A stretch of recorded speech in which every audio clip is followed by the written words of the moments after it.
Alright, welcome to my tutorial. Today I'm going to be teaching you how to import a sprite into Pygame and then move it around with animations. So the first thing I want to explain is all of these things here, D1, D2, D3, D4. You want to start out with one folder, which I have here called Personal Project Character, and you want to have all of the images you want to use for your project. So I've got a background image, as you can see here, and then the D1, D2, D3, and D4, all of them that start with the first letter is its direction. So I have down here, left here, right here, and up here. And you see these are all the different animations. So D1 is an idle animation for looking downwards. D2 is moving his left leg forward. D3 is another idle animation, and then D4 is his right leg forward. Sorry. So you can imagine if you scroll through these images, it'll look like an animation of him walking. And if I can reproduce that here. So you want these all in one folder as well as the background images. And then in the same folder, you want to go ahead and create your I don't know what it's called, your script, I guess. Additionally, what you need to know is you have to download Pygame on your device so that you can import it in here, because that's the software we will be using to make this character and move it around. So once you've imported it in using import Pygame, you just want to do pygame.initiate, which is .init. You'll also notice that most of the commands in Python end with two brackets. And that's just how it is. I can't entirely explain it. So the first thing we want to do is create a screen that we can like look at and move the character around in. And the way you do this is by creating a variable, and this is quite important. To create variables, you call the variable and then you have space equals space. And to create a screen, it's very handy. Pygame already has a command for that. And if you notice here, pygame.display.set_mode, and then you want to have two numbers. So I'll do, because my background image is I don't know the dimensions of it, but you usually want to put the dimensions of your background. Give me a second.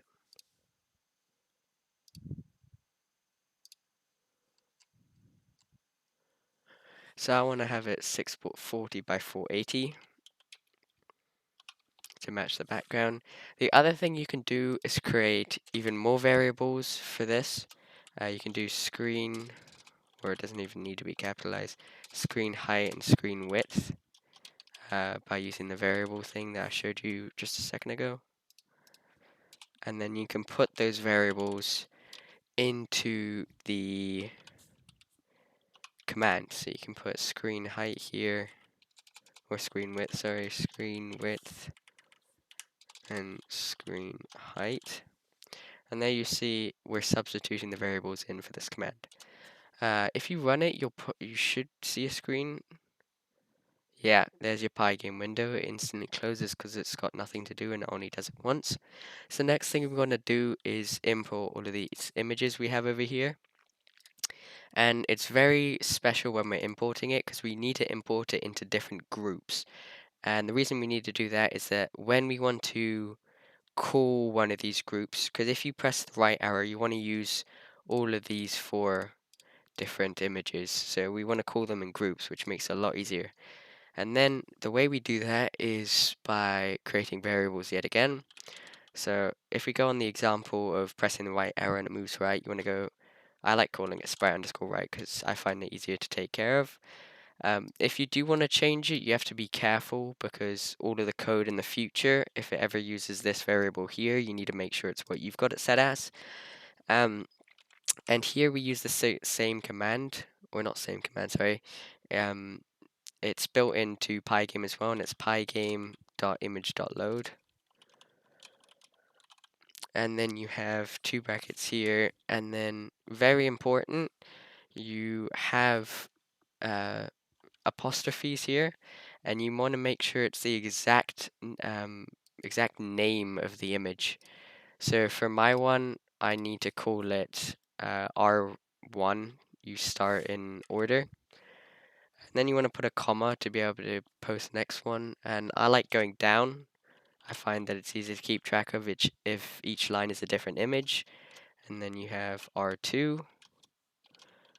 And then you do this for all of the different directions and all of your different. I need to mention as well, it needs to be the exact name of the file, so it needs to be .png as well. I messed this up last time when I was doing the tutorial.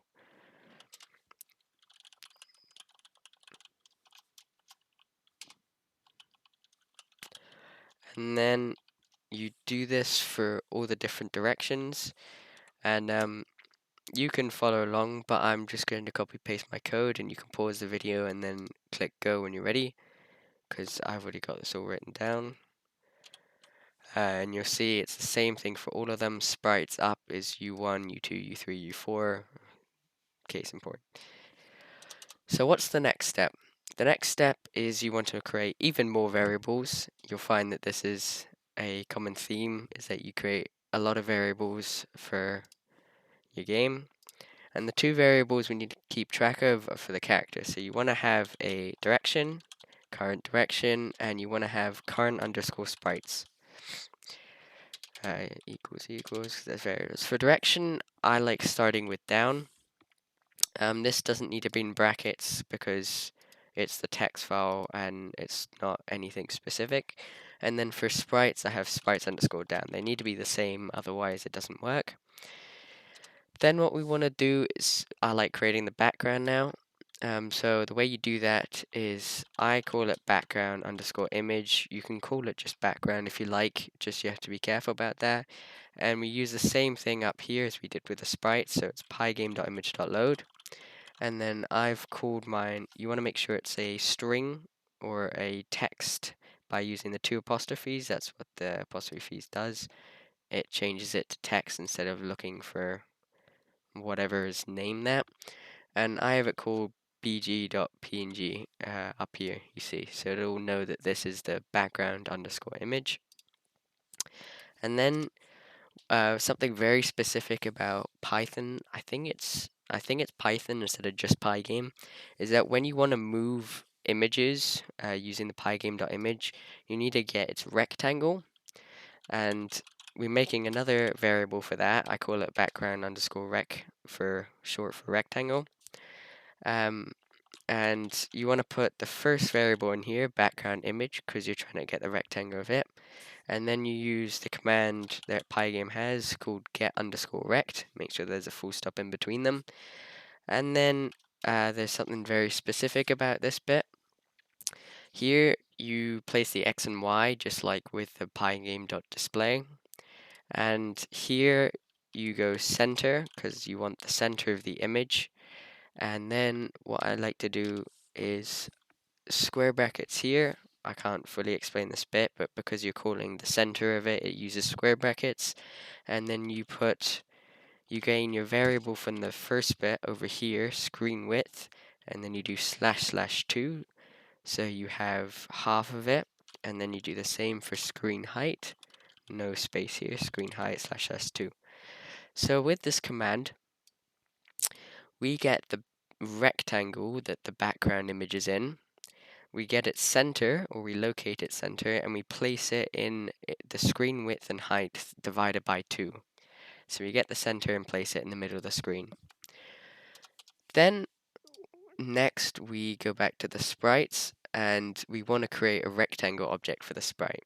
For Pygame images, you usually already have a rectangle, but for each of these different sprites we need to make one. And we do this by using the command sprite underscore rectangle equals sprites underscore right 0, because that's the current frame that we're on, and then dot get underscore rect, and then we end the command with 2 brackets.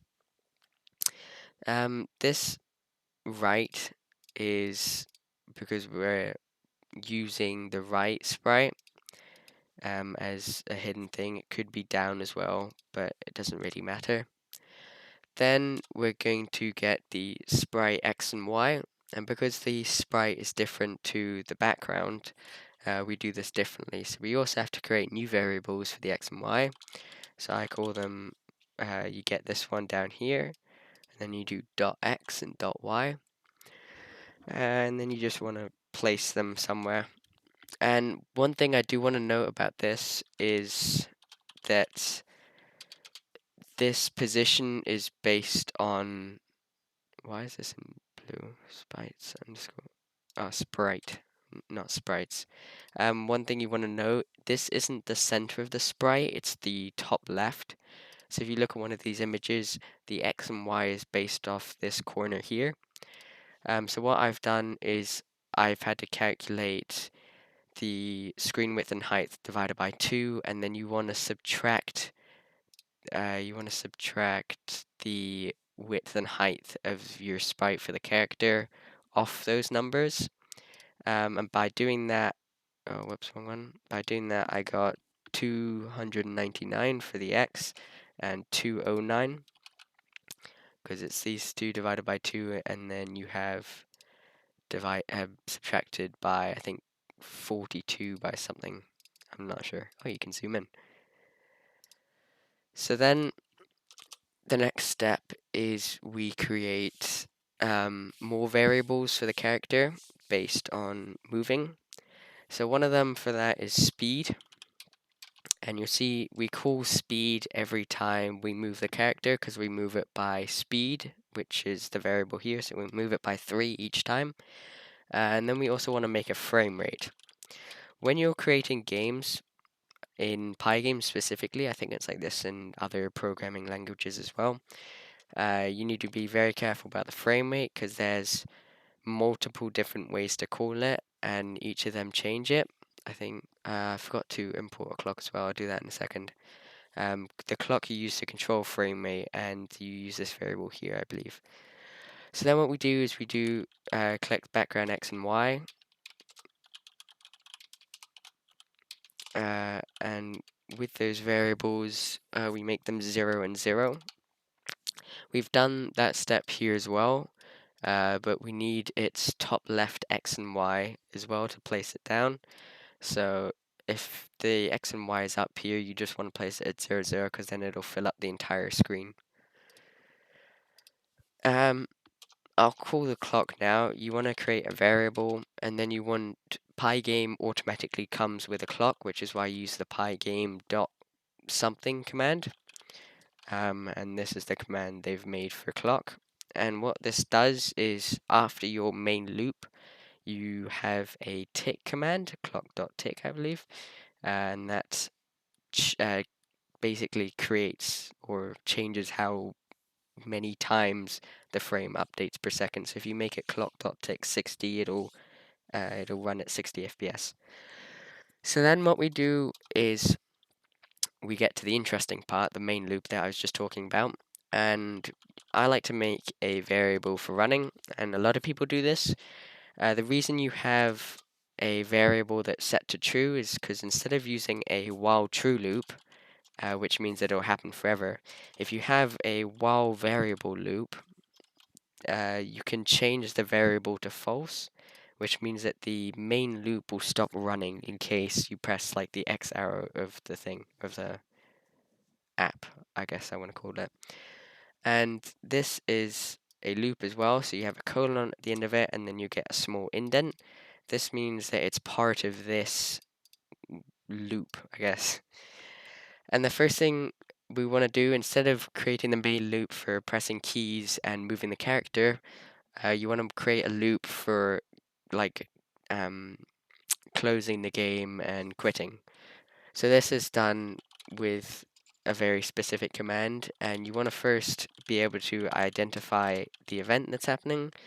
And for event in pygame.event.get, 2 colons and then 2 brackets and then a colon, and then if event type equals, because I'll give it to that in a sec. If event underscore type, no, dot type equals pygame.quit, all in capitals, then running equals false. So let me quickly go and explain this. While running, so running is true for the moment.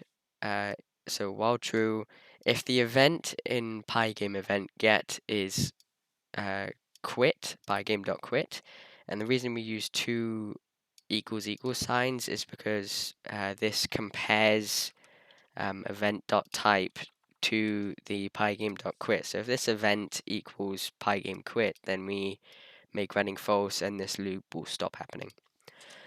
And here we get to the main loop. You want to create yet another variable, and you want to call this one keys. You can call it whatever you want, but this is figuring out what keys you're pressing, and it's the reason you need to make a variable as well, instead of just saying if this button is pressed, then move and add a different frame or add a different sprite that's being displayed. The reason we make this a variable is because, as I said, the example before, if you just say if this is pressed, then it'll only happen once, and when you hold down the button, it won't continuously move. And the reason creating variable fixes this is because it uses the last key. So if the variable is right arrow, it'll stay right arrow till you press or till you let go or press something else. Whoops. And so you use the pygame command pygame.key.get_pressed and then 2 colons. So that's the variable here.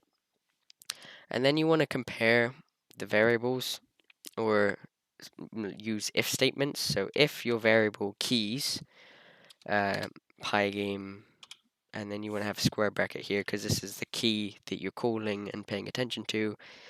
And the way Pygame handles key presses is you have pygame.key with a K. And if you want to have key down or key up, which is like pressing down a key or unpressing a key, I don't know what to say there, then you have key down or key up. But if you're looking to press a specific key, it's just K underscore, and you notice these are all the keys here that you can press. So I like using the right arrows, so you can just do K up or K underscore down or K underscore right. I'm going to start with K up, and then this is a if statement, which means it also has a colon, and when you press enter, you'll notice there's an extra indent because it means it's part of this if statement. And there's a few things that happen here. You want to call, you remember this variable we made all the way up here, current direction. You want to change your current direction. You want to change your current sprite that it's using to the sprite list that you want to use. So if this is up, we want to use these sprites here. So you change the current direction to up. You change the current sprites to up. You want to add a bit to the frame rate, or you want to add 1 to the frame rate. I'll get to that in a second because adding a frame every single time you have pressed up is way too quick, which is why you need to round it, but that's why I said we'll get to that in a second. And then you want to actually move the sprite or background. To quickly add on that, most games where you're moving around, you actually keep the character in the center of the screen and then you move the background to create the illusion that you're moving around, and your character will stay centered in the screen so it's easier to keep track of. But if you want your game to have like the background set or fixed in one location, just having the sprite move around the screen, then you want to move the sprite instead of the background.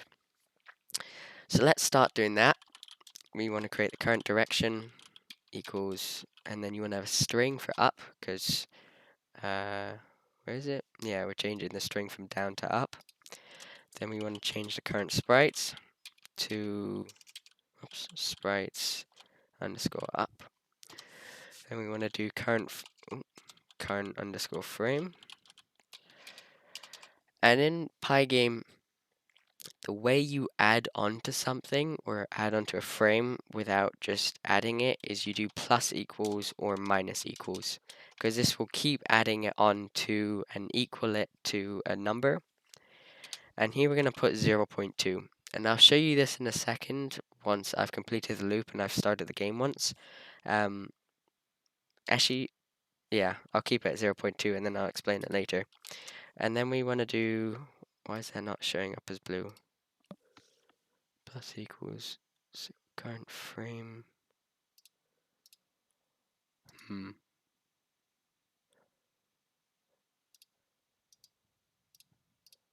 I don't know what's wrong with that. Okay. And then I'm going to go with the path where you move the background. So you do background underscore Y because you're moving up and down. Up and down moves the background Y.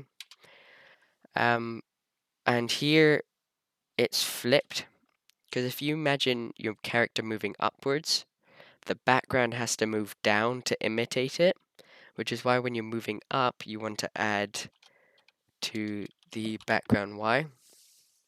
And the variable here, speed, is the one we made up here. And I'm looking back at it and I realize I haven't made the current frame.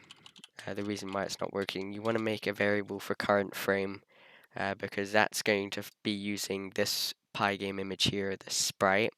And then when you add a bit to the current frame, it'll move down to the next one. I forgot to create that variable, which is why I was a bit confused. Anyway, that's your first loop if you press up. And you want to do this for all 4 directions. So when you press enter, you'll notice that it'll add another indent. You want to just press backspace, and then you do the same thing for a different direction. So you have the square brackets, pygame.key underscore. I guess we can do down now, because, yeah.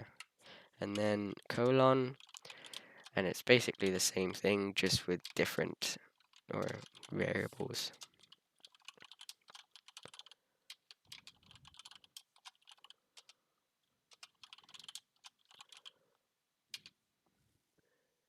The only thing is, if you're following along, make sure that you get the current frame, the plus or minus right, sorry, because this is quite finicky. I find that I sometimes do the minuses and pluses wrong. You just want to make sure that for each of them you have the correct sign and the correct Y or X of the background going. So just make sure that the reason you're checking all these things is because code is quite finicky in my opinion. Uh,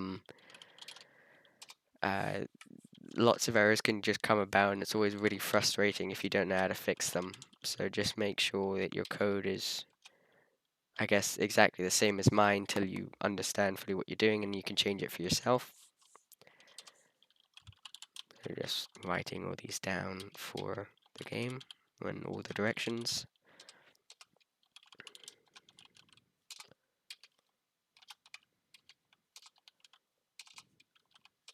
Another thing I want to note, you can go along with me, because we're going left and right, we're changing the background X this time. Another thing I want to note is the order that you do these in matters, because when you press 2 of the arrow keys at the same time, one will be prioritized, and the way it will be prioritized is the bottom first, then this one up here, then this one up here, and then this one up here. And the reason I like doing it in this order is because when you press the right arrow and the up arrow, the character will still be looking right. And if you did it the other way around, the character would be going upwards while shifting to the right instead of going to the right and shifting upwards. And this, it's just complete preference. You can change it if you want. You can play around with it, and you can find the difference for yourself. But it doesn't really matter what order you do it in. You can change it afterwards if you don't like it.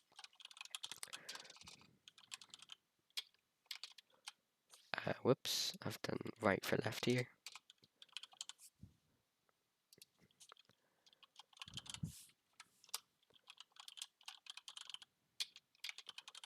And I guess my brain got confused.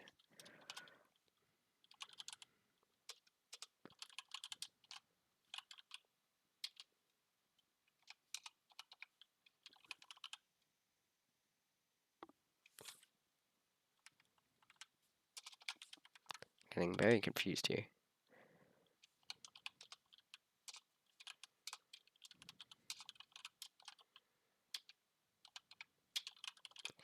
Alright, so that should be your main loop done. If you followed along with me, or if you've just paused it, skip to the bit and come back. And then I made a mistake last time in the tutorial. You want to make sure you're still in this loop here while you're calling all these actions. And what we're going to be doing here is actually drawing everything and making sure it's all part of the screen. Because if you see, if I hit go, nothing will show up. We have all this code for the moving of the background and moving of the frame, but there's nothing to move here. And the way we do this is the first command is you have screen.fill. And the reason we have a screen.fill, this is the RGB values, by the way. So you have the red, the green, the blue. And the reason we have the screen fill is because it makes sure that the past frame isn't drawn, or the new frame isn't drawn on top of the past frame, and that it clears it back to black. And if you're worried about like some of the filled screen showing up, that doesn't happen because it runs so quickly. Then what we want to do, this is, in my opinion, the difficult bit, and this is handling the frames, or the frame rate of the sprite. We use if statements here. We have two if statements, actually. This is quite hard to explain, but if current frame, and then you use math symbols here, and is greater than or equal to len, and then current sprites. What this does is, if the current frame is greater than or equal to lens, I think just means like in inquire, return the number. Yeah, it gets the number of items for current sprites, and then use a colon here because it's an if statement, and then you have current frame equals 0. So this should reset it to 0 every time you get to past 4. But I also like putting a failsafe on it. So if current underscore frame equals 4, because you should have 4 animations. If you have more than 4 for your game, so different, more, I guess, sprites that are being animated. So let's say you have 8 because it's an attack animation and it's not walking, then you want to make sure that this equals the number of sprites you have being animated. And then like the other one you have, whoa, keyboard change language, current underscore frame equals 0. So this here, this handles frame rate, means that once you like have cycled past your 4th sprite, it'll just go back to the first one. Then another thing we have to take care of is just drawing everything onto the screen. And the way we do this is by using the screen.blit command. I'm not sure what that stands for, but I just know it draws. So we're going to draw the background image. And here, I'm not sure if you noticed or if you can figure out what's supposed to go into these brackets, but it's the position that you're drawing the background image in. And here we can use the variables that we've used before. So we have background X and background Y. Make sure there's a space. You might find the space after the commas confusing, or whether there's supposed to be no space. You can play around with that. I'm not sure if that makes a difference, but I also find it confusing. Just make sure that for the command that you're using, it's correct. And then we also want to draw the sprite. And because we're animating the sprites, we're drawing current sprites, which we look up here is just the sprite group that you're using. So you're drawing the group that you selected based on the arrow you're pressing. And then you also want to have, here it's quite difficult. I can finally get back to it. When you use 0.2 here, the frame rate won't work because it can't use decimals. You can't have 0.2 of a sprite. And so what we do here is we use the integer command. And the integer command just means that it gets rounded to a whole number. And so if you think about that mathematically, it'll start at 0. So the first frame will be 0. Then it'll be 0.2, which is still 0. 0.4, which is still 0. 0.6, then it's gone to 1. 0.8, still 1, 1, 1.2, which is still 1, 1.4, which is still 1, and then it'll go to 1.6. So you see it loops, which means it'll start out with 3 frames being 0, which is your idle animation. Then it'll have 5 frames being your second animation, 5 frames being your third idle animation, and 5 frames being your fourth. Um, if I change this to 1, you won't need this integer command, but I'm pretty sure you'll find that your character cycles through the animations way too quickly, because instead of having 5 changes for one sprite image, it'll be 1 to 1. And you can mess around with it if you want, but if your code doesn't work, just make sure everything's correct. You can also change the decimals to something higher if you wanted to animate more quickly, if it's like a attack animation or whatever you're trying to do.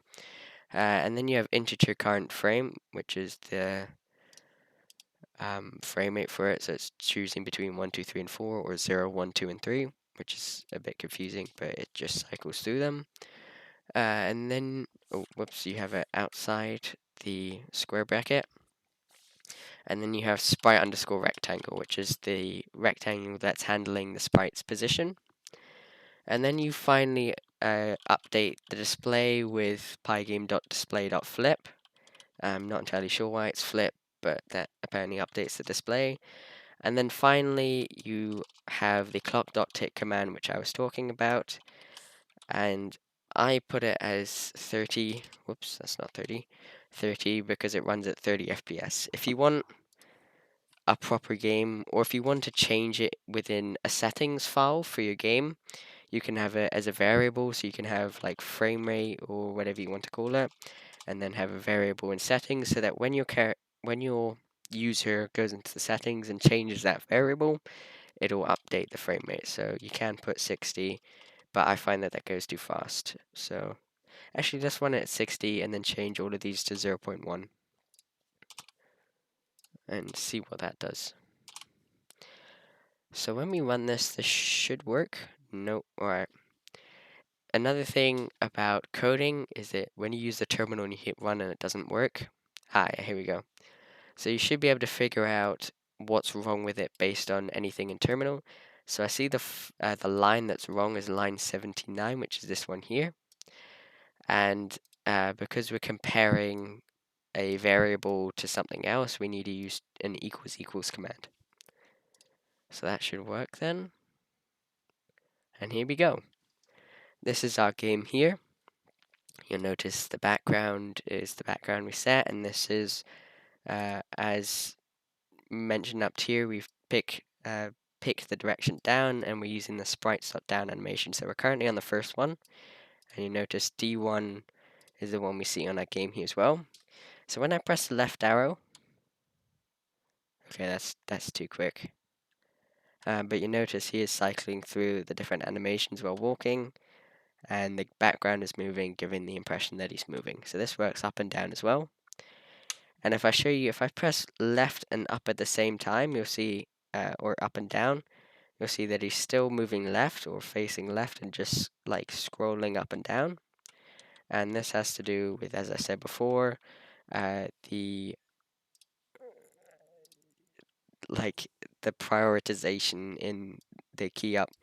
So I'm going to change it back to what I had it as, which was 0.2, and then you run it at 30 FPS.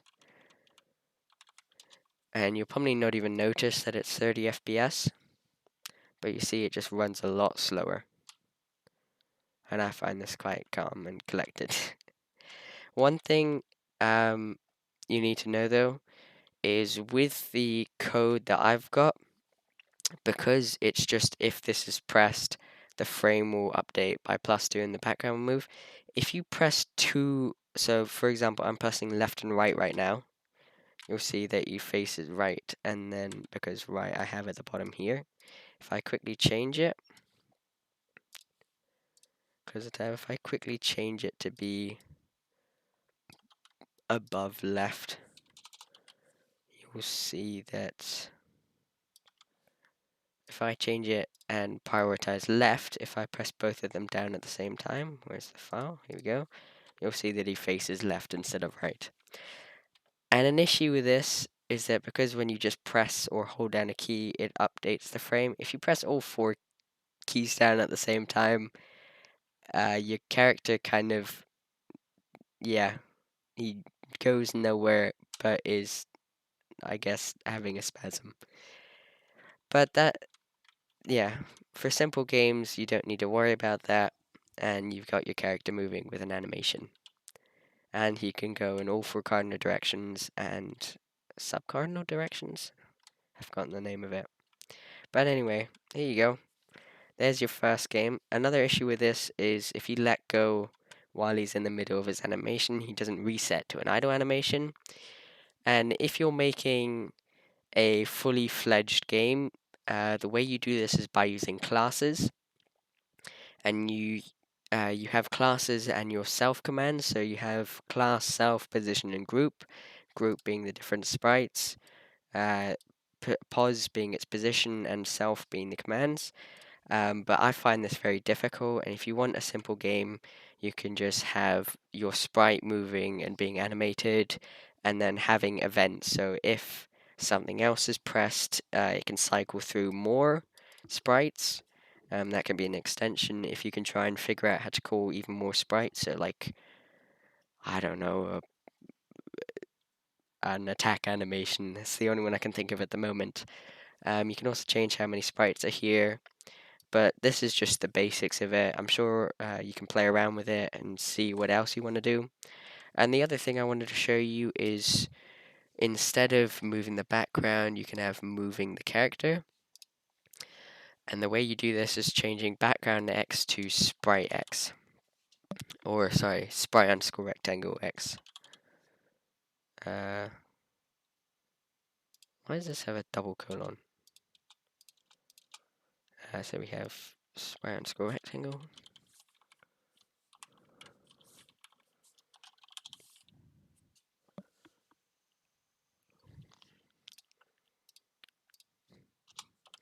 And you want to have sprite underscore rectangle dot X, not underscore X.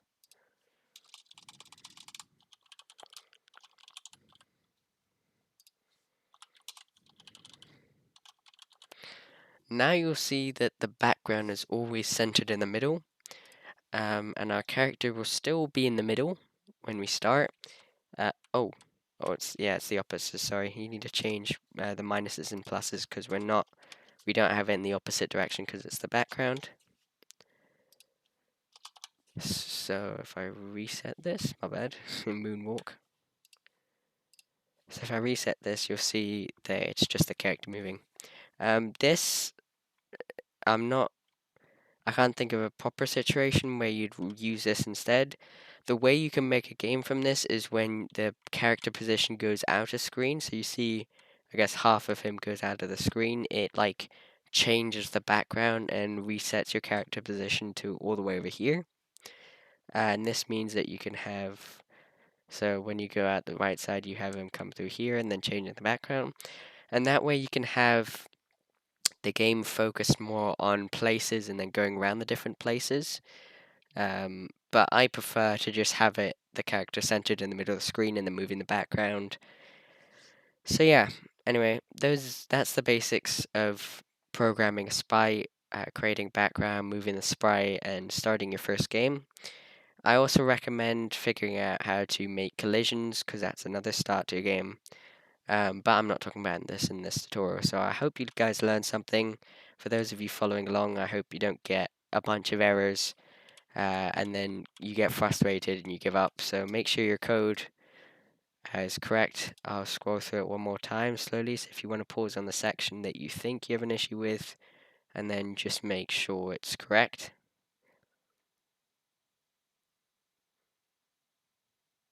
So yeah, I'll see you guys then, and I hope you had fun following this tutorial. Bye.